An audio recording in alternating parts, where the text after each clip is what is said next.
All right. Hopefully, you've had the chance to look at charges and how they play with neutral objects and things like that through a couple of labs.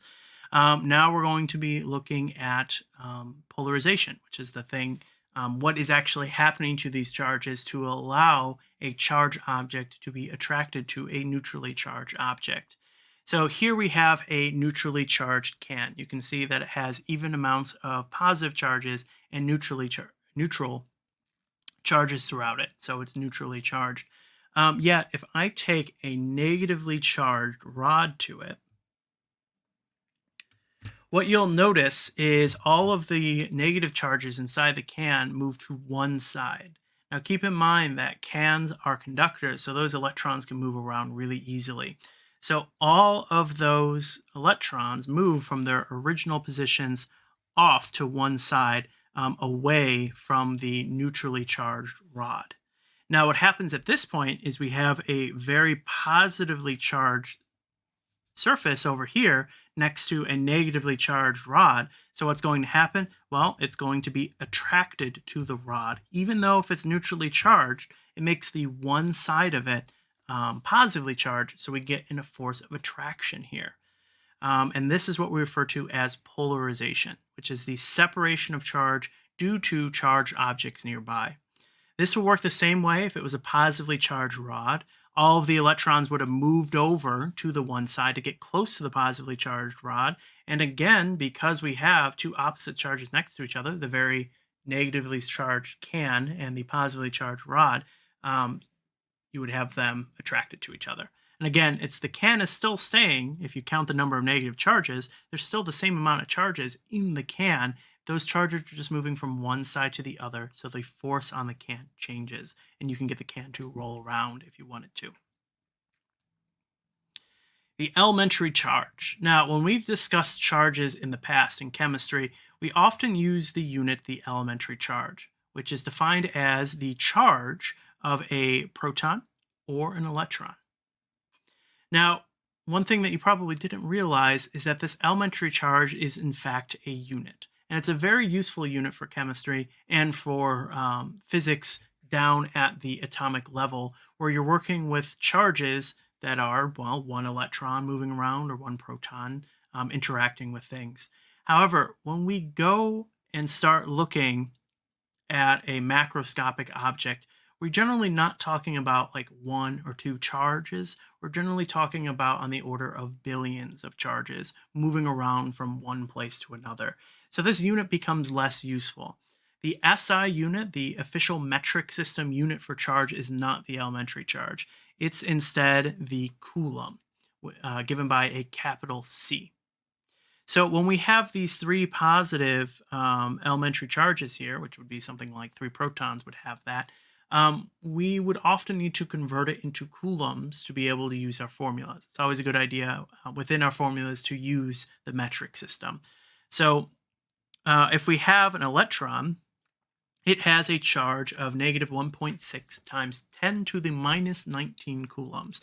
Now, that may seem obnoxious, but keep in mind that a single electron in the grand scheme of things is not a lot. So for a macroscopic object, you tend to get charges much bigger. Now, it's pretty rare to see, and we'll see some examples of how big a coulomb is. It's pretty rare to see something a full coulomb, unless you're dealing with some pretty hefty electricity. But still, it tends to be a more useful unit to use when we're talking about macroscopic objects. Now, where did I get this 1.6 times 10 to the minus 19? Well, that is right here in the reference table. You'll see that one elementary charge is defined as the symbol E, and it is 1.6 times 10 to the minus 19 coulombs. So if you need to convert from elementary charges into coulombs, what you do is you start in elementary charges, you multiply by this number, 1.6 times 10 to the minus 19, and then it will be in coulombs. Now, what's interesting is the reference table also right below it gives you another conversion factor. It defines 1 coulomb being 6.25 times 10 to the 18 elementary charges. Now, the reason why it does that is this is a helpful way to convert back from a coulomb into an elementary charge. Now, this is a choice up to you. Some students find it more comfortable to only use the one number, only use 1.6 times 10 to the minus 19, and either multiply or divide depending on the situation, using dimensional analysis to make sure that you're going from the right unit to the correct unit. Make sure you know when you're multiplying or dividing. However, what I find is that some students find it a bit easier to, instead of just dealing with one number, deal with the two, but in that case, you'll only have to multiply. So if you're one of the other types of students who likes to deal with the two numbers, which is actually the way that I do it, you read across, you have one elementary charge. So if you're in elementary charges, which is on the left side, and you want to get into coulombs on the right side, you multiply by this number, 1.6 times 10 to the minus 19. However, if you're in coulombs on, again, the left side, just like before, and you want to get to elementary charges, well, then you multiply by this number, 6.2 times 10 to the 18. So you look on the left for what you're in, and you look on the right for what you want to change it to, and you just always have to remember you need to multiply to get there. Whatever way you do it is up to you, whether you want to deal with a one number, multiply and divide, or deal with the two numbers. By the way, just as a simple relationship, 1 over 1.6 times 10 to the minus 19 is this number. That's where they got it from. So that's how they're converting it back and forth, is they're just taking the inverse of it, just so you know. We'll do some practice with this coming up. So our two ways of expressing charge. So if I have two electrons, I can express the charge, well, as simply two elementary charges. So the charge of this pair right here is minus 2 elementary charges. Or I can convert that into coulombs, which would just be using the same number I used on the reference table. I would do 2 minus 2, because it's an electron, times 1.6 times 10 to the minus 19. And if I do that, I get minus 3.2 times 10 to the minus 19 coulombs. You can see why the elementary charge is nice to use, because we don't have to deal with scientific notation as much. So what is net charge? Again, we've talked about net charge before. It's how many, it's the overall amount of charge that we have in an object. So to figure out the net charge of an object like a balloon, like this, we would have to count up the amount of charges to figure out how many there are. So right here, I'm seeing 4 positive charges and 8 negative charges. So overall, this has minus 4 elementary charges, or total of 4 elementary charges. They're negative. And again, if I want to convert that into coulombs, I multiply by the 1.6 times 10 to the minus 19 to get this negative 6.4 times 10 to the 19 coulombs. So you can see on the elementary charge level, on these very small amounts of charges, why the elementary charge is used so much. But if we look at some bigger examples, let's say if we wanted to figure out how many elementary charges we have going through some macroscopic events like lightning or using the Van de Graaff generator. The average bolt of lightning has 15 coulombs of charge pass through it. So how many electrons are actually moving from the sky to the ground, or from the ground to the sky, depending on how you're looking at it? We're going to figure that out. The other thing to know is that in the Van de Graaff generator, a good zap from the Van de Graaff generator, where you really see the lightning bolt zap an object, is about 1 times 10 to the minus 9, forgot to include it here, coulombs of charge. So let's go back to the lightning and take a peek at that. Well, to convert from coulombs into elementary charges, I have my 15 coulombs, and I need to multiply by the conversion factor, which is 6.25 times 10 to the 18 elementary charges per coulomb. And if I do that, I get 9.4 times 10 to the times 10 to the positive 19 elementary charges. That is a lot of electrons moving around in the sky during a lightning bolt. Now, if I go back to, and I forgot the unit here again, if I go back to the Van de Graaff generator and I multiply the two together, you can see you still get a very large number, times 10 to the 9, that's a billion, so 6.25 billion elementary charges moving from one place to the other. And we can do that, safely inside of a school. So you can imagine, when dealing with elementary charges, you're generally going to get some very, very big numbers. So that's where coulombs can come in and be kind of useful as a unit. Now, this also brings up a very important point in physics that we're going to cover a lot during the modern unit, and that is quantization. So, if you've ever heard of quantum mechanics before, it is centered around this idea. So, let's break down the word. Well, quant simply means a number. And so, what we're looking at here is that when we look at things in the very, very small range, so like protons or electrons, you can only have a whole number of these objects. So, for example, you can only have a whole number of electrons, or you can only have a whole number of protons. You can't have part of a proton or part of an electron.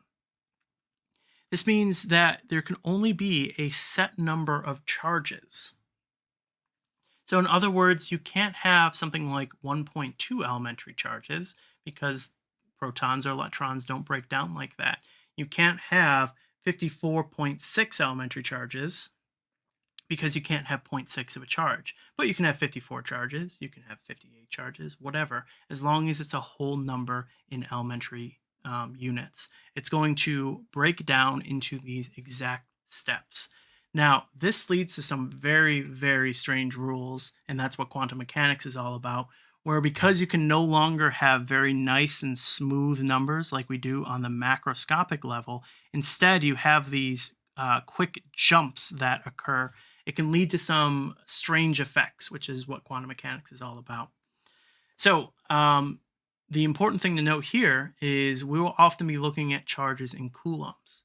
Now, it still follows this rule of you can only have a set charge, just like one elementary charge, or two elementary charge, or three elementary charge. This works for coulombs too.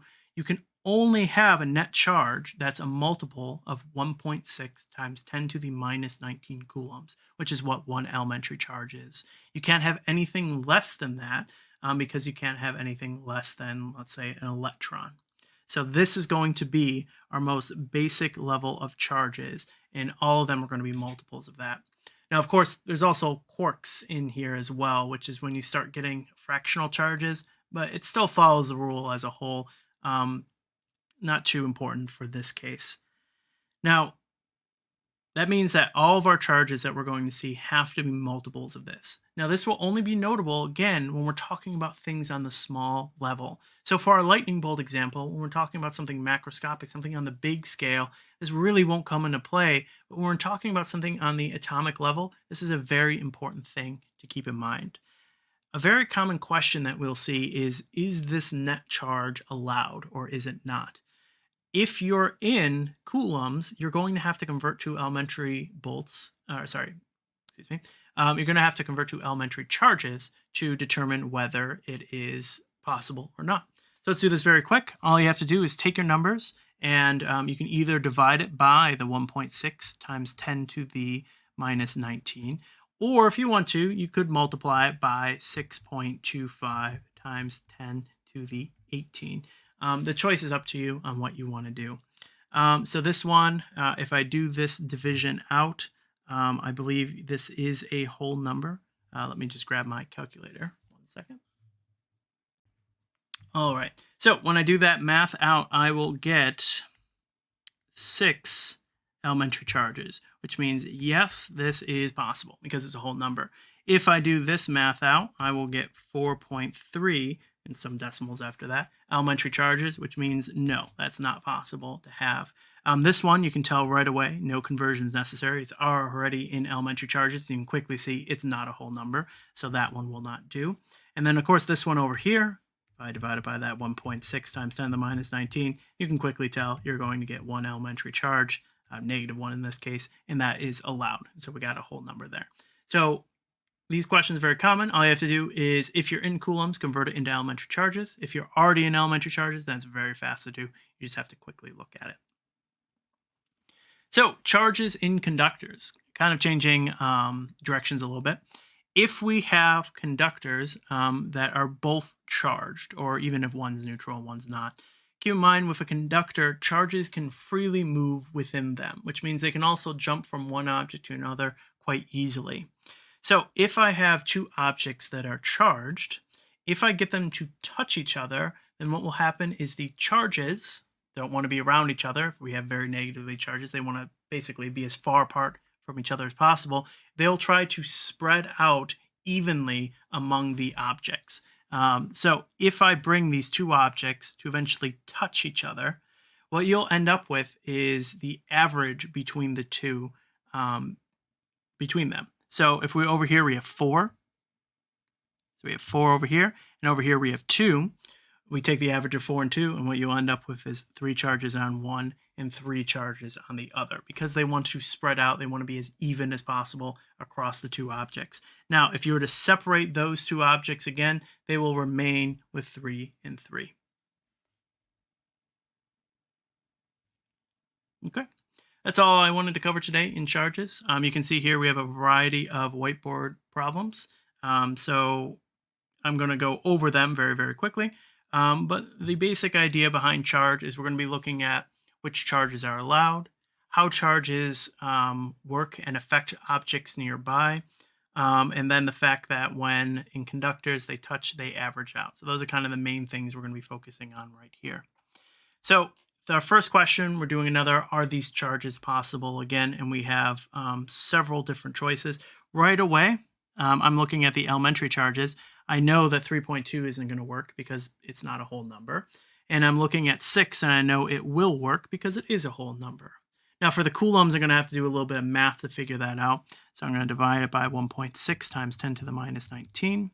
Divide this one by 1.6 times 10 to the minus 19.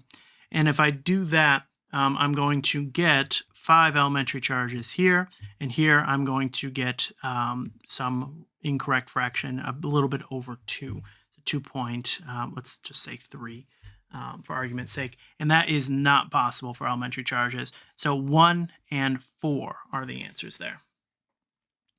If we have 2 spheres and A is negatively charged, so I'm going to draw some negatives in here just to show that it is negatively charged, and B is neutral, which means that it will have the same amount of negative as is positive, draw the charges to show some polarization, which means that they're close enough to start affecting each other. So I'm going to draw the positives so that they are evenly spread among them, because they should be. There's no reason for these positives to move. They're going to be roughly evenly spread. I don't want to show them collecting on one side because they don't actually move. They stay put. Now what will move though is the electron. So because I drew 4 positive charges, I'm going to draw 4 negative charges to show that, hey, it's still neutral, but I'm going to draw them over on this side just to show that, hey, they're collecting over to the right because they want to get away from the negatively charged electrons over on sphere A. Now let's see, if we have a charge object with 2 coulombs touches another charge object of 3.5 coulombs, how many extra electrons does the object have? So I'm going to do this work up here because it's going to take me a little bit of space. Now this one comes with a very common mistake with these. When you're taking the average of something, keep in mind that you're adding the 2 objects up and then dividing it by how many you've added up, in this case 2. But it's important to keep in mind, because this is negative and positive, to keep those negative and positives there. A lot of people forget to include that negative. So I'm going to do 2 coulombs plus the negative 3.5 coulombs. And when I do that, let's see, I'll get negative 1.5 coulombs. Of course, divided by 2, because this is an average, I get negative 7.5 coulombs. Now, that's not quite my answer here, because it asks me how many extra electrons does each object have after they separate. So I know how much charge they'll have, but to figure out how many actual electrons, we're going to have to convert this into elementary charges. So to do that, I'm going to take that 0.75. I know it's negative because it's extra electrons. I'm not going to actually keep the negative here. I'm going to multiply it by my 6.25 times 10 to the 18. This is coulombs, and this is elementary charges per coulomb. And if I do that math out, I'm going to get 4.7 times 10 to the 18th elementary charges, which means that's how many electrons there are as well. That's how you do one of those problems. A lot of people mess up the averaging because we have a negative. A lot of people forget they have to figure out how many actual elementary charges to know how many electrons there are. Now, finally, in this bottom left, we have a boy who's sliding down a slide, and you can see that his hair got all crazy from doing it. Kind of a very common thing that we see with electricity. So, explain in terms of charges why this is occurring. Well, as he slides down that slide, when you have some friction among surfaces, you can often have charges jump from one to the other. So in this case, he's sliding down. He's actually most likely giving up some of his electrons into the slide. The slide's probably taking some of his electrons, making him very positively charged. Now, keep in mind, it doesn't really matter if he's gaining positive charge or negative charge. Both will result in the same case. He won't notice the difference. As he slides down and he gets really, really charged up because of this, his hair will start to stand up like crazy. Now, why that is the charges in his body, the electrons in his body, will try to even out, to spread evenly across it, which means it will spread throughout your entire body, including your hair as well. So as your hair building up of all of these like charges, while your hair doesn't want to be next to your other strands of hair because they're all the same charge. And your hair also doesn't want to be next to your head because it's also charged up. So because like charges repel each other and your body's filled with these like charges, they'll want to push apart from each other as much as possible. So in this case, we're seeing each individual hair stand apart, trying to get as far away from all the other hair as it possibly can and spreading out like crazy like that. Now, if this boy was to, and I personally remember this playing on playgrounds, if he was to touch like a metal object or metal screw or something like that on the playground, he'll get a good zap from it. And the reason why he will get a good zap is all those charges in his body will leave into that metal screw, and his hair would go back to normal after that. Once he's discharged, his hair will be perfectly fine. So that's the basic idea from that. Keep in mind, if you have any questions, always feel free to ask. Hope you have a good day, everyone.